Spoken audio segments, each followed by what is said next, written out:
নির্লজ্জ দলীয়করণ, ঘুরে দাঁড়াও বাংলাদেশ। আসলে এই কথা আমরা সকলেই জানি।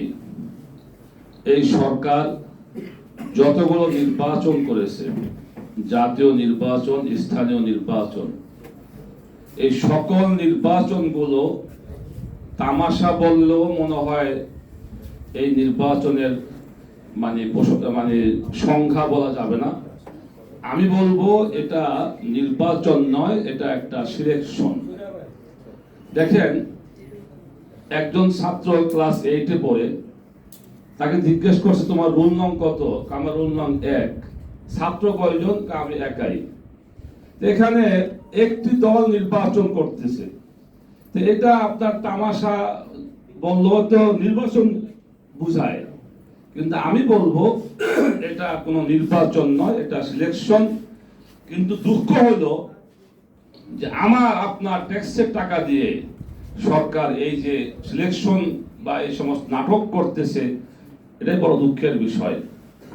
তো সরকার নির্বাচনে কত পার্সেন্ট ভোট আসলো কি আসলো না, এই বিষয়ে তাদের কোনো তেমন চিন্তা নাই। কারণ জনগণের ভোটে সরকার ক্ষমতায় আসে নাই, কোনো সময় আসে নাই। তাদেরকে ক্ষমতায় আনছে কে? এটা তাদের দলের সেক্রেটারি জেনারেল উনি কিন্তু বলে দিয়েছেন যে এই গেল যে নির্বাচন 7 জানুয়ারি, ভারত তাদের পাশে ছিল। ভারত যদি তাদেরকে সাহায্য না করত, তারা ইলেকশনই করতে পারতো না। এই কথার দ্বারা বোঝা যায় যে এই সরকারকে ভারত অত্যন্ত নির্লজ্জভাবে একটি জনবিচ্ছিন্ন সরকারের পক্ষে, দলের পক্ষে, যেখানে শতকরা 90% মানুষ এই দলের বিপক্ষে, এই একটি জনবিচ্ছিন্ন সরকারকে, দলকে তারা ক্ষমতায় আনার জন্য তারা সাহায্য করেছে। এই জন্য এই ভারতকে তাদের কর্মকাণ্ডের নিন্দা করার ভাষা আমার নাই। তো স্পষ্ট কথা, যতদিন এই সরকার থাকবে ততদিন নির্বাচনের নামক এই তামাশাই চলতে থাকবে। অতএব আজকের আলোচ্য বিষয় বা আমাদের মূল টার্গেট হওয়া উচিত যে এই সরকারকে বিদায় করা কিভাবে যায়, এই চিন্তা আমাদের করতে হবে। কারণ আপনি মূল গাছ, যে গাছের ফল খারাপ আসে, ওই গাছ রাইখা শুধু ফল ফালাই দিলে কাইটা আপনার কোনদিন খারাপ ফল তো বাদ দেওয়া যাবে না। অতএব যতদিন এই সরকার থাকবে ততদিন এদেশের নির্বাচন তামাশারই হবে, সিলেকশনেই হবে। অতএব আসুন আজকে আমরা এই সরকারকে কিভাবে বিদায় করতে পারি, আমাদের সেই চেষ্টা করতে হবে। আমি সরকারকে বলবো, আপনারা জুলুম করতে করতে মানুষের উপরে, জনগণের উপরে, আজকে দেখেন দ্রব্যমূল্যের যে ঊর্ধ্বগতি, আজকে বাজারে গেলে সাধারণ মানুষের নাবিশ্বাস ওঠে। এক সময় 1000 টাকা নিয়ে বাজারে গেলে ব্যাগ পরে যাইতো, এখন 5000 টাকা নিয়ে গেলেও মনে হয় একটু সাধারণ মানুষের ব্যাগ পরে না। এই যে আপনার দ্রব্যমূল্যের যে ঊর্ধ্বগতি, ন্যায় বিচার নাই, আজকাল বিচার বিভাগের স্বাধীনতা নাই। বিচার বিভাগ আজকে এক ব্যক্তির হাতে। ওই ব্যক্তি যাকে বলবেন জামিন দেওয়ার জন্য তারই জামিন হবে, যাকে বলবেন সাজা দাও তারই সাজা হবে।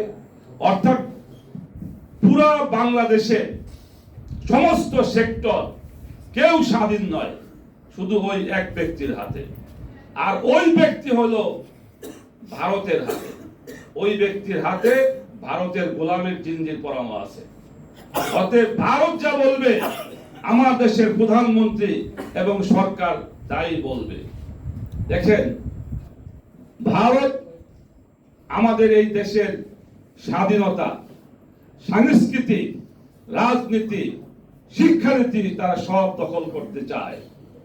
আপনারা লক্ষ্য করেছেন যে বর্তমানে শিক্ষামন্ত্রীর আমলে আমাদের শিক্ষা সিলেবাসে মুসলমানের যে ঐতিহ্য, ইতিহাসকে উঠিয়ে দেওয়া হয়েছে এবং হিন্দুত্ববাদের ইতিহাসকে এখানে প্রবেশ করানো হয়েছে, যাতে করে আমার দেশের এই আমার প্রজন্ম 10 বছর পরে মুসলমানদের যে ঐতিহ্য ছিল, ইতিহাস ছিল, তা যদি তারা ভুলে যায় এবং হিন্দুত্ববাদের এবং শিরকি মতবাদ যদি তারা বিশ্বাস করে, তারা নাস্তিক মুরতাদ হয়ে যায়, এই আশাই কিন্তু ভারত করতেছে।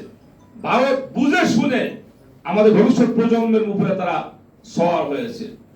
যে আমি বলবো, এই সরকারের কাছে আমার এই দেশ নিরাপদ নয়, জনগণ নিরাপদ নয়, ছাত্র সমাজ নিরাপদ নয়, কেউ আমরা নিরাপদ নই। আজকে আমাদের ইসলামাবাদে বললেন, গত 2 দিন ধরে হেফাজতে ইসলামের হাটহাজারী উপজেলার একজন দায়িত্বশীল, তাকে ধরে নিয়ে যাওয়া হয়েছে। আজকে 3 দিন হয়ে গেল, তার কোনো খবর পাওয়া যাচ্ছে না। হ্যাঁ, ওসি বলে জানি না, এসপি বলে জানি না, সে কোথায় গেল? একজন জনগণের নাগরিক অধিকার হলো তার নিরাপত্তা দেওয়া সরকারের উপরে দায়িত্ব। আজকে একজন জ্বলন্ত মানুষ, তাকে উঠিয়ে নেওয়া যাওয়া হলো, তার কোনো খোঁজ খবর নাই। আমি আজকের এই আলোচনা সভা থেকে স্পষ্ট বলি, হেফাজত ইসলামের ওই নেতাকে অবিলম্বে 24 ঘন্টার মধ্যে তাকে মুক্ত করে তার পরিবারকে ফিরে দিতে হবে। আর যদি তা না করা হয়, আমরা কিভাবে তাকে মুক্ত করতে হয় আমরা সেটাই পদক্ষেপ নেব।